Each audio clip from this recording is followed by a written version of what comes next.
Supreme Court Justice Samuel Alito has given an administrative stay on a Texas court ruling on the abortion medication mifepristone, keeping the drug legal, for now. The stay will last until the end of the day on Wednesday, April 19, as the Supreme Court has more time to weigh the case, ABC News reported. The Justice Department had asked the U.S. Supreme Court for an emergency stay of an appeals court ruling that would sharply restrict access to the widely used abortion medication mifepristone. The restrictions were set to take effect early Saturday morning.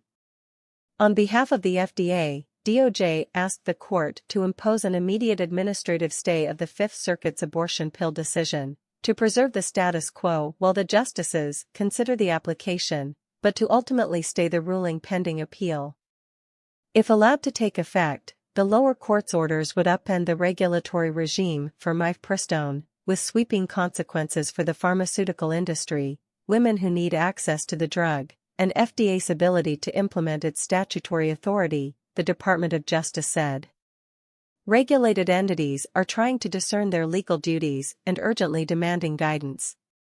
FDA has spent the last week first grappling with the implications of the district court's order, then racing to untangle the different and enormously more complicated issues raised by the Fifth Circuit's decision. And in the meantime, another district court has enjoined FDA from doing anything to change the conditions on the distribution of mifepristone in 17 states and the District of Columbia, which means that FDA risks contempt if it takes action to permit the marketing of mifepristone in a manner consistent with the Fifth Circuit's order. This court should put a stop to that untenable situation by staying the district court's order in full, it said. The administration said that the decision by the Texas court is the first time any court has abrogated FDA's conditions on a drug's approval based on a disagreement with the agency's judgment about safety, much less done so after those conditions have been in effect for years. White House Press Secretary Karine Jean-Pierre weighed in on the decision on Friday. For now, mifepristone remains available and approved for safe and effective use, she said.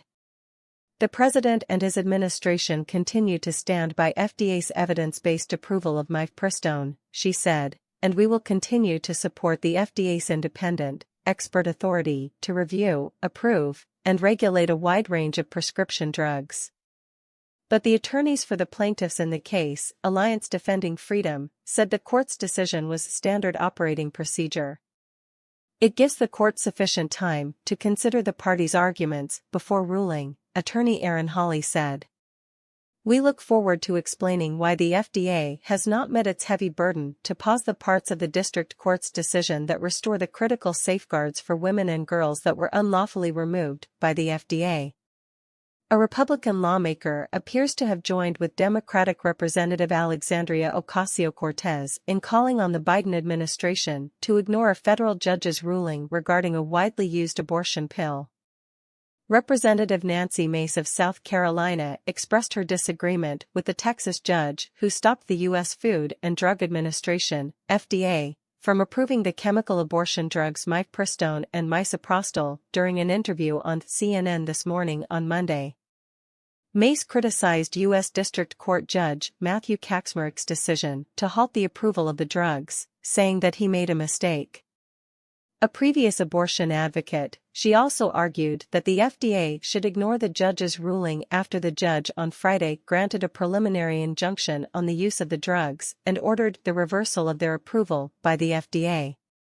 In fact, when you look at the court case and the ruling here, the judge used an act or a law from the 1800s that was overturned by the Supreme Court in 1983, over 100 years later, roughly, that law was unconstitutional, Mace said. This is an FDA-approved drug. Whether you agree with its usage or not, that's not your decision. That is the FDA's decision. A judge cited the Comstock Act from 1873, which was ruled unconstitutional by SCOTUS in 1983, to block a US_FDA-approved drug, Mace also noted on her official Twitter account Monday. Whether you agree with its usage or not, that's not your decision. It is the FDA's decision. Women are watching, and they deserve better.